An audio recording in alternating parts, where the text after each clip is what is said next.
City plumber Eddie Vasquez descended into the storm drains beneath downtown Portland on March 8, 2019. His radio went silent at exactly 2:47 p.m. Search teams found nothing. Emergency crews scoured every tunnel. 2 years of empty underground networks stretching for miles. Then city engineers discovered a pipe that wasn't on any blueprint, hidden behind decades of concrete. What flowed through those secret channels would force the entire city to confront a buried truth. April 22, 2021. Portland city engineers conducting routine foundation inspections for the new Pioneer Square development project never expected to uncover evidence of the largest environmental cover-up in the city's history. What began as standard structural analysis of underground infrastructure would reveal a criminal conspiracy that had been poisoning Portland residents for over 3 decades. Senior structural engineer Lisa Chun was examining foundation stability requirements when her team's ground-penetrating radar detected something that shouldn't have existed. Behind what appeared to be a solid concrete barrier in the basement of the old Multnomah building, sophisticated imaging revealed a complex network of pipes that didn't appear on any city blueprint or utility map. "This can't be right," Chun muttered, reviewing the radar readouts with her team. The images showed a sophisticated piping system that appeared to route around the city's main waste treatment infrastructure, creating pathways that would allow materials to bypass all environmental safety systems. Chun immediately contacted the Portland Water Bureau, whose records showed no authorized construction matching the pipe configuration her team had discovered. More disturbing was the revelation that the hidden network appeared to connect directly to the storm drain system, where city plumber Eddie Vasquez had disappeared 2 years earlier. When Chun's team carefully breached the concrete barrier to investigate, the chemical odor that filled the basement was overwhelming. Industrial-grade respirators barely filtered the toxic fumes emanating from pipes that were actively carrying waste materials of unknown origin and composition. The EPA's emergency response team arrived within hours, bringing hazardous material specialists and environmental testing equipment. Initial analysis revealed contamination levels that exceeded federal safety standards by factors that suggested decades of systematic toxic dumping rather than accidental pollution. Dr. Robert Martinez, who led the EPA's Hazardous Waste Investigation Unit, recognized immediately that they weren't looking at routine environmental violations. The sophistication of the hidden piping system, the systematic bypassing of treatment facilities, and the careful concealment behind structural barriers suggested coordinated criminal activity involving significant financial resources and insider knowledge. This level of infrastructure modification requires permits, inspections, and oversight, Dr. Martinez told his team during their initial assessment. Either we're looking at massive regulatory failure, or someone with significant influence has been operating in a legal waste disposal network. The most chilling discovery came when Chun's team found corroded metal fragments embedded in the concrete barriers. Forensic analysis revealed the fragments were pieces of city maintenance equipment, including tools that matched those issued to Eddie Vasquez on the day he disappeared. Federal investigators immediately recognized that Eddie's disappearance was connected to the environmental crime they were uncovering. The timeline of the hidden pipe construction corresponded exactly with the period when Eddie had been reporting suspicious infrastructure modifications to his supervisors. Special Agent Diana Foster, who led the FBI's Environmental Crime Task Force, understood that they were investigating far more than illegal dumping. The discovery of Eddie's equipment suggested that his disappearance hadn't been an accident. It had been murder designed to silence someone who had discovered evidence of systematic environmental destruction. The investigation that followed would reveal a conspiracy involving construction companies, waste management corporations, and corrupt city officials who had turned Portland's underground infrastructure into a criminal network that generated millions in profits while poisoning the communities they were sworn to protect. But for Lisa Chun, whose routine foundation inspection had accidentally uncovered evidence of environmental terrorism, the discovery was both professional breakthrough and personal horror. Eddie Vasquez hadn't vanished in an underground accident. He had been murdered for threatening to expose a conspiracy that had been systematically contaminating Portland while enriching the people responsible for preventing such crimes. The question now was whether the people responsible realized that their secret infrastructure was no longer hidden beneath decades of concrete and bureaucratic cover-ups. Eduardo Eddie Vasquez wasn't just a city plumber. He was Portland's underground guardian, a master craftsman who understood the hidden arteries that kept the city alive better than anyone who had ever descended into those tunnels. At 47, he had spent over half his life crawling through storm drains, fixing water mains, and maintaining the infrastructure that most residents never thought about but couldn't survive without. Eddie's small house in southeast Portland was a testament to his dedication to the craft that had become his calling. His garage was filled with specialized tools that he had collected over 25 years of city service.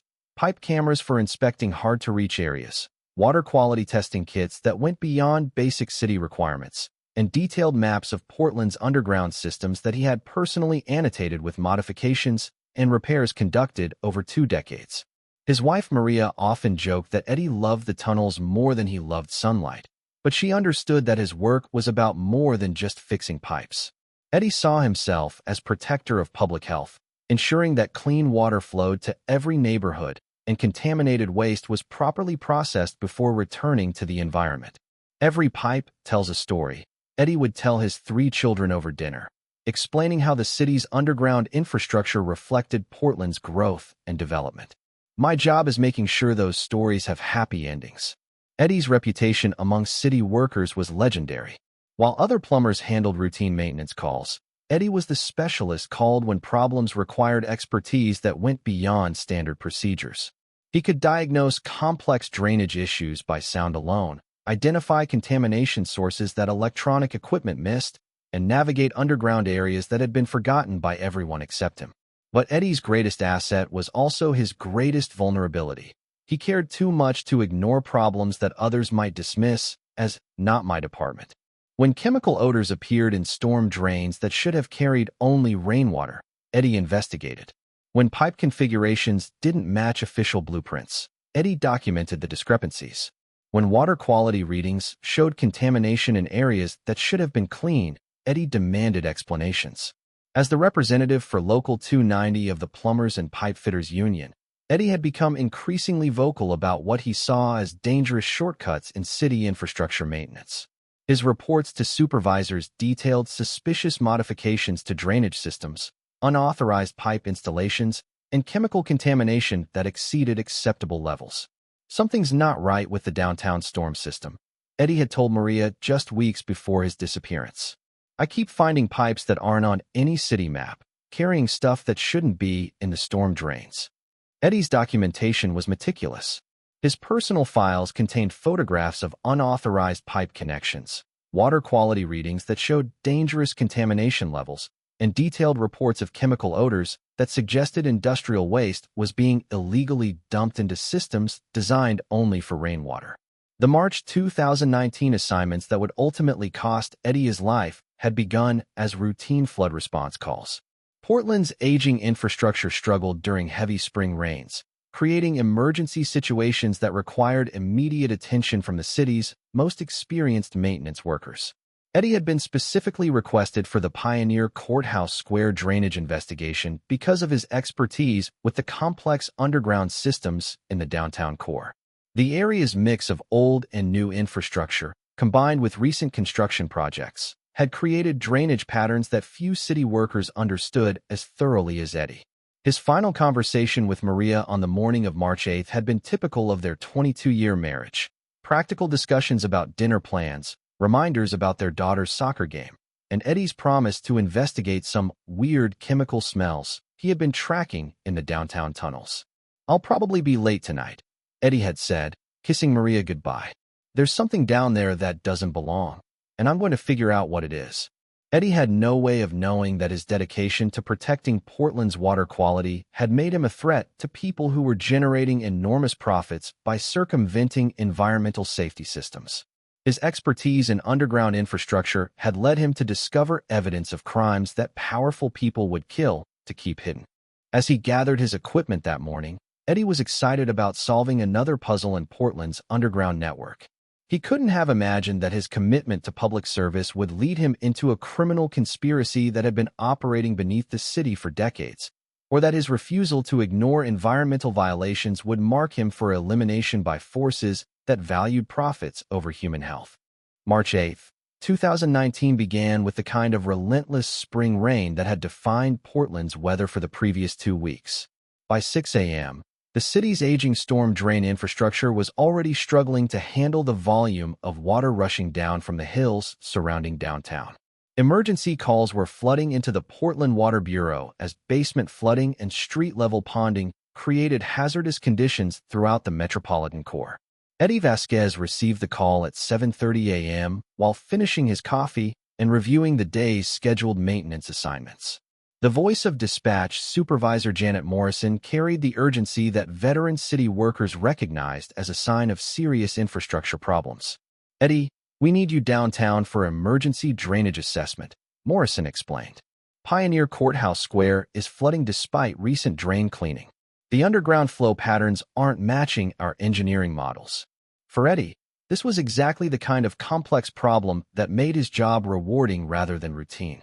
Pioneer Courthouse Square sat at the heart of Portland's oldest infrastructure networks, where 19th-century storm drains. Morrison's attempts to re-establish radio contact met with static that would continue for the next 8 hours, marking the beginning of a mystery that would take 2 years to solve and reveal crimes that had been poisoning Portland for decades. Eddie Vasquez had discovered evidence of environmental terrorism that threatened the health of every Portland resident. His dedication to protecting the city's water quality had led him directly into a criminal conspiracy that viewed his expertise as a threat requiring permanent elimination. March 8, 2019, 6:30 p.m. Portland Water Bureau Dispatch Supervisor Janet Morrison had been trying to raise Eddie Vasquez on the radio for nearly 4 hours. What began as routine check-ins during his underground investigation had escalated to emergency priority when Eddie failed to respond to repeated calls after his 2:47 p.m. transmission about discovering toxic waste in the storm drain system.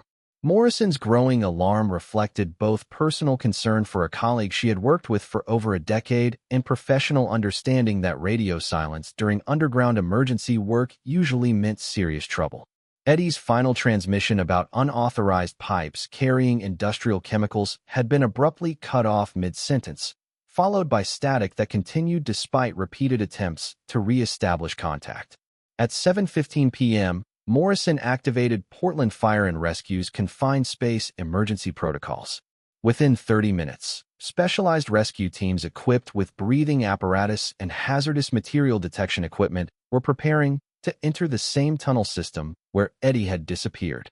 Captain David Rodriguez, who led the initial search operation, found himself facing an underground mystery that defied standard emergency response procedures. The storm drain network beneath Pioneer Courthouse Square showed no signs of disturbance, flooding, or structural collapse that might explain Eddie's disappearance. "There's no evidence of accident or equipment failure," Rodriguez reported to his command center. "Eddie's entry point is secure, the tunnels are stable, and air quality readings are normal. But there's no trace of him anywhere in the mapped system." The search operation expanded rapidly as the hours passed. Specialized teams with underwater cameras explored flooded sections of the tunnel network. Structural engineers examined every accessible drainage pipe for signs of collapse or entrapment.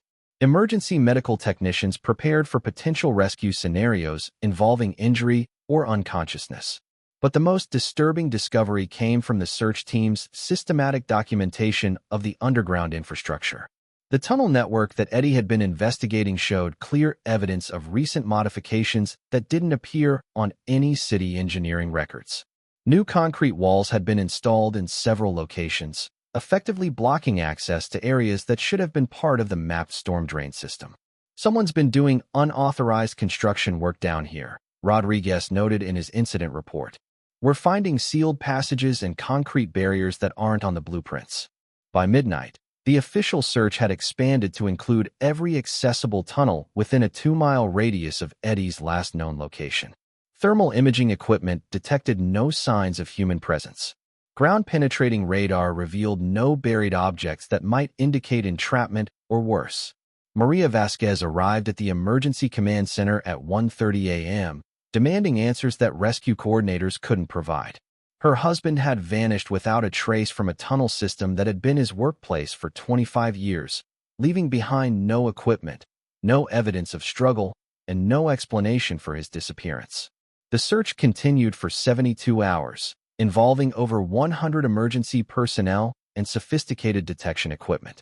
But Eddie Vasquez had simply vanished, as if the underground network that had been his professional domain had somehow swallowed him completely. On March 11th, Captain Rodriguez filed the final search report that would define the official narrative for the next 2 years. Based on extensive investigation, we believe Mr. Vasquez may have been swept away by underground flooding during the emergency drainage situation. The complexity of the tunnel network and current weather conditions make body recovery unlikely.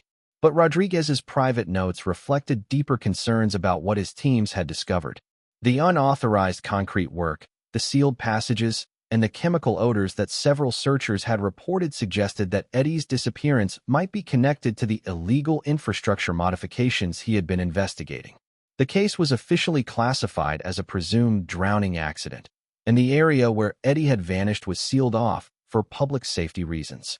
But the truth about what had happened to Portland's most experienced underground worker would remain buried beneath the city for exactly 2 years. 2 years. 730 days since Eddie Vasquez descended into Portland's storm drains and never returned. 730 nights that Maria Vasquez fell asleep in an empty bed, hoping her husband would somehow find his way home from the underground tunnels that had become his tomb. 730 mornings that 3 children woke up asking when Daddy was coming back. The Vasquez family had learned to navigate a grief complicated by the absence of answers, closure, or even a body to bury. City officials had declared Eddie dead in the line of duty, qualifying his family for survivor benefits, while simultaneously closing the case as an accidental drowning during emergency response conditions. Maria's kitchen table had become a command center for an investigation that official Portland seemed determined to forget.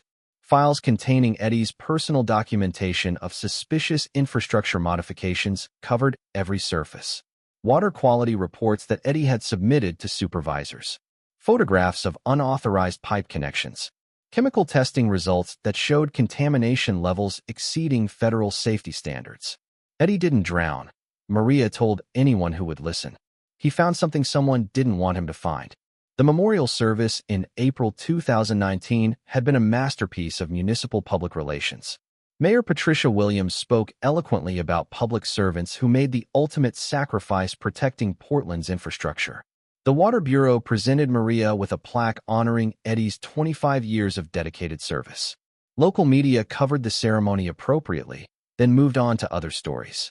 But in the neighborhoods surrounding downtown Portland, residents were beginning to notice health patterns that seemed too widespread to be coincidental.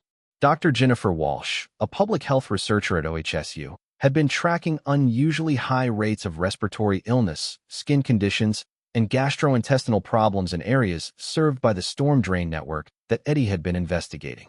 "We're seeing illness patterns that suggest environmental contamination," Dr. Walsh reported to city health officials in late 2019. The geographic clustering around downtown drainage areas is statistically significant. City Environmental Health Director Michael Chun dismissed Dr. Walsh's concerns as typical urban pollution effects. "Portland's air and water quality meet all federal standards," Chun stated in response to community health advocates demanding investigation. "These health issues reflect normal metropolitan environmental challenges." Meanwhile, Eddie's former colleagues at the Water Bureau continued reporting suspicious modifications to underground infrastructure. Veteran plumber Tommy Rodriguez had documented unauthorized concrete work in tunnel areas adjacent to where Eddie had disappeared. Chemical odors that shouldn't exist in storm drainage systems. Pipe configurations that violated city engineering standards. But these reports were increasingly met with reassignment, disciplinary action, or early retirement incentives for workers who asked too many questions about infrastructure irregularities. The underground access points where Eddie had vanished remained sealed under ongoing safety assessment protocols that had stretched from months into years. Construction crews had installed permanent barriers preventing public or worker access to tunnel networks that had previously been part of routine maintenance routes. Environmental activist groups had begun organizing around what they called the Eddie Vasquez cover-up, demanding independent investigation of downtown Portland's water quality and underground infrastructure modifications. Their protests attracted dozens of participants, but minimal media attention. Maria's 3 children were growing up with questions that no teenager should have to carry. Their father had simply vanished while performing public service that was supposed to protect their community's health and safety. The official explanation satisfied legal requirements while providing no actual understanding of what had happened or why.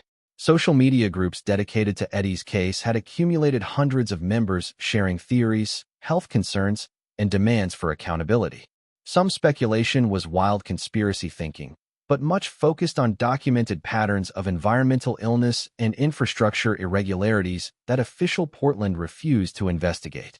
Local investigative journalist Rebecca Santos had spent months trying to access records related to downtown infrastructure modifications, only to encounter bureaucratic delays, missing documents, and officials who claimed no knowledge of unauthorized construction work that multiple city employees had documented. What Maria and the growing number of concerned citizens didn't know was that the evidence Eddie had died protecting was preserved in concrete barriers and sealed tunnel networks that even the most thorough cover-up couldn't completely hide. Environmental contamination doesn't respect bureaucratic boundaries, and health consequences don't disappear because officials refuse to acknowledge their causes. The truth about Eddie Vasquez was waiting beneath Portland, buried in infrastructure that would eventually require inspection by engineers who weren't part of the original conspiracy. April 22, 2021. Senior structural engineer Lisa Chen never intended to solve a murder case when she began routine foundation inspections for Portland's new Pioneer Square development project. Her mission was ensuring structural integrity for a luxury mixed-use building, not investigating the disappearance of a city worker who had vanished 2 years earlier in the tunnels beneath the construction site. But as Chen's team deployed ground-penetrating radar to assess foundation stability, their equipment detected infrastructure that shouldn't have existed according to every city engineering record. Behind what appeared to be solid concrete barriers in the basement of the old Multnomah building, sophisticated imaging revealed a complex network of pipes that bypassed Portland's main waste treatment systems entirely. These readings show active flow through unauthorized infrastructure, Chen reported to her project supervisor. Someone's built a complete secondary waste disposal system that's not on any official blueprint. Chen immediately contacted the Portland Water Bureau, whose engineering department had no record of construction matching the pipe configuration her team had discovered. More disturbing was the revelation that the hidden network appeared to connect directly to the storm drain areas where Eddie Vasquez had been investigating contamination when he disappeared. When Chen's team carefully breached the concrete barrier to investigate, the chemical stench that filled the basement required immediate evacuation and hazardous material protocols. Industrial-grade respirators barely filtered the toxic fumes emanating from pipes that were actively carrying waste materials far exceeding safe contamination levels. EPA emergency response specialist Dr. Robert Martinez arrived within hours, bringing hazardous material teams and environmental testing equipment. Initial analysis revealed contamination that exceeded federal safety standards by factors suggesting decades of systematic toxic dumping rather than recent accidental pollution. This isn't environmental violation, Dr. Martinez told his hazmat team during their initial assessment. This is organized environmental terrorism with infrastructure modifications that required significant planning and insider access. The breakthrough discovery came when Chen's team found corroded metal fragments embedded in the concrete barriers that sealed off sections of the unauthorized pipe network. Forensic analysis revealed the fragments were pieces of city maintenance equipment, including specialized tools that matched those issued to Eddie Vasquez on March 8, 2019. FBI Environmental Crime Investigator Special Agent Diana Foster immediately recognized that Eddie's disappearance was directly connected to the criminal waste disposal network they were uncovering. The timeline of concrete barrier construction corresponded exactly with the period following Eddie's final radio transmission about discovering toxic waste in the storm drain system. Advanced chemical analysis of residue found on Eddie's tools revealed exposure to industrial solvents, heavy metals, and carcinogenic compounds that had been systematically dumped through the hidden pipe network for years. The contamination levels were sufficient to cause immediate health effects and long-term environmental damage affecting thousands of Portland residents. Eddie Vasquez discovered evidence of the largest environmental crime in Portland's history, Agent Foster concluded after reviewing the preliminary evidence. His disappearance wasn't an accident. It was murder designed to silence someone who threatened to expose systematic poisoning of an entire metropolitan area. Federal investigators immediately expanded their scope to include criminal conspiracy charges. The sophistication of the hidden infrastructure, the systematic bypassing of environmental safety systems, and the evidence of violence against a city worker suggested organized crime involving construction companies, waste disposal corporations, and corrupt government officials. But the most chilling discovery was still to come. Chemical analysis of water samples from downtown Portland revealed contamination patterns that matched the illegal waste network, confirming that residents had been unknowingly exposed to toxic materials for years, while city officials either ignored or actively concealed the environmental damage.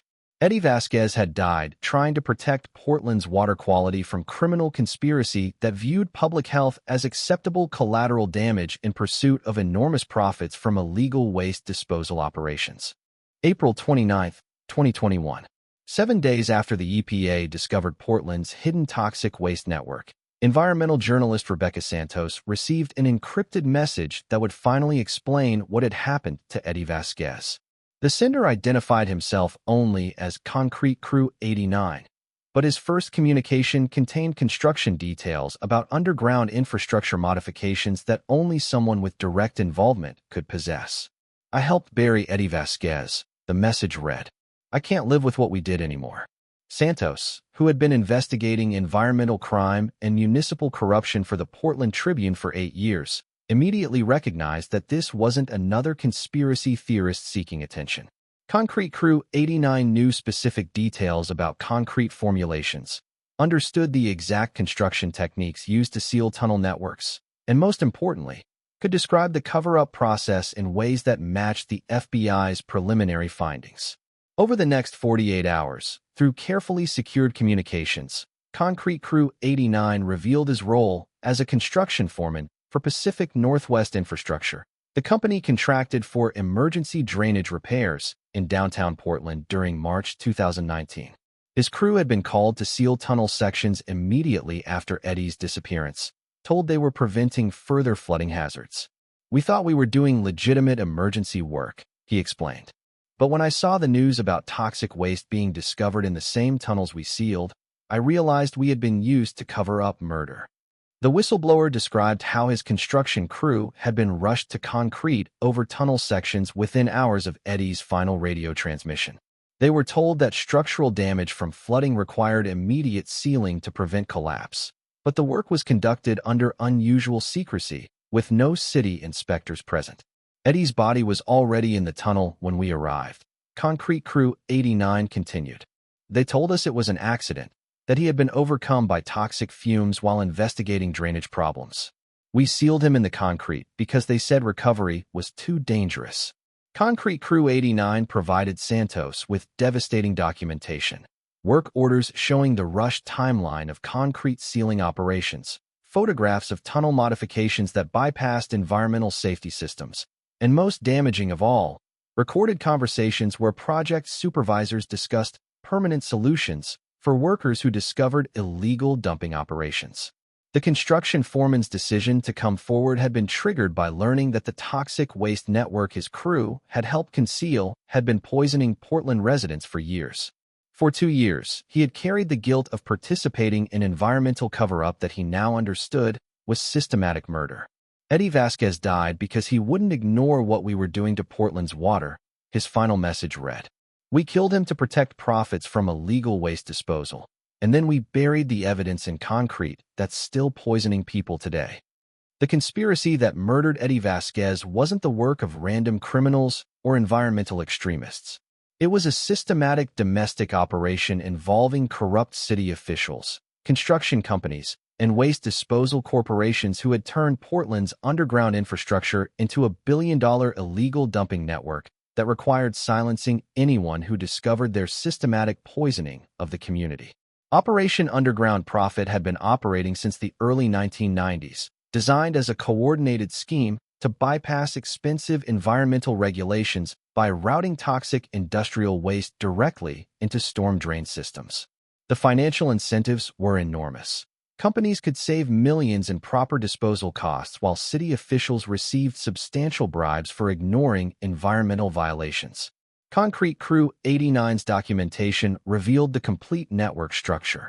Waste disposal companies would identify industrial clients needing toxic material removal, then coordinate with corrupt Water Bureau officials to modify storm drain infrastructure for illegal dumping. Construction crews would install unauthorized pipe networks that bypassed treatment facilities, creating pathways for contaminated materials to flow directly into Portland's water systems. Eddie Vasquez's fatal mistake was his dedication to environmental protection and refusal to accept bribes for ignoring contamination. When Eddie discovered the illegal waste network during his March 8th investigation, project supervisors made the decision to eliminate him permanently rather than risk exposure of an operation generating hundreds of millions in annual profits. The recorded conversations Concrete Crew 89 provided were chilling in their casual discussion of murder as business protection. "The Vasquez problem requires permanent resolution," one voice said during a planning session. "He won't stop investigating, and his documentation could expose the entire operation." Eddie was killed in the tunnels immediately after his final radio transmission about discovering toxic waste. His body was sealed in concrete during the emergency repairs that Concrete Crew 89's crew conducted, creating a tomb that also served as evidence destruction for the illegal infrastructure Eddie had been documenting. The conspiracy had successfully operated for over 3 decades, generating an estimated $800 million in illegal profits while systematically contaminating Portland's water supply, soil, and air quality. The environmental damage was catastrophic. Cancer clusters, birth defects, and chronic illness affecting thousands of residents whose health was considered acceptable collateral damage for corporate profits. But Eddie Vasquez's final investigation had documented enough evidence to expose the truth. His meticulous records, combined with the physical evidence sealed in concrete with his body, proved that Portland's environmental crisis wasn't accidental pollution. It was systematic murder of both Eddie and the community he had died trying to protect. Eddie Vasquez trusted city infrastructure systems he'd spent 25 years maintaining. He believed public service meant protecting community health above corporate profits. His murder revealed that environmental destruction required silencing those who refused to ignore systematic poisoning of their neighbors. Concrete Crew 89's testimony exposed the construction records that billion-dollar waste companies demanded stay buried beneath downtown Portland. Those hidden pipes carrying decades of toxic waste became Eddie's concrete tomb, proof that when workers discover environmental crimes, they become part of the foundation. How many other municipal workers have been silenced for discovering environmental cover-ups? What happens when protecting corporate profits becomes more important than protecting public health? Can our cities survive when questioning contamination means becoming buried evidence? Share your story. Have you noticed health problems linked to environmental contamination in your area? Subscribe for more investigations, because when our infrastructure protectors disappear, our communities become sacrifice zones.